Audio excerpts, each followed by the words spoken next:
आज की वीडियो में हम बात करने वाले हैं इंश्योर मिल्क के बारे में। इंश्योर मिल्क जो है ये एक न्यूट्रिशन सप्लीमेंट है जो बच्चों, बूढ़ों और बड़ों के लिए या बीमार अफराद के लिए या फिर इसके अलावा जो है बहुत ज़्यादा जिनकी उम्र रसीदा लोगों के लिए जो है वो एनर्जी के लिए, प्रोटीन और वाइटामिन मिनरल्स काम करने के लिए इस्तेमाल करवाया जाता है।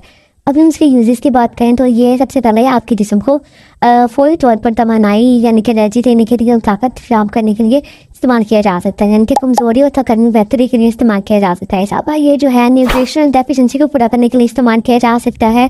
और आपको सेहत याबी के दौरान, यानी कि अगर किसी की सर्जरी हुई है या बीमारी है या बहुत ज़्यादा लंबी बीमारी के बाद जिसम को दोबारा से ताकत बहाल करने में मदद दे सकता है। इसके अलावा वज़न बढ़ाने थे, जिन लोगों का वज़न बहुत कम है या जिस्मानी कमज़ोरी है तो उसके लिए बहुत ज़्यादा फ़ायदेमंद हो सकता है। इसके अलावा बूढ़े अफराद के लिए, जो उम्र रसीदा अफराद की हड्डियों, पट्ठों और जो है इम्यून सिस्टम को मजबूत बनाने के लिए इस्तेमाल किया जा सकता है। इसके अलावा इसमें जो है प्रोटीन और कैल्शियम का ये अच्छा सोर्स है। हड्डियों के लिए, दांतों के लिए, आपके मसल्स के लिए बहुत ज़्यादा मुफीद है।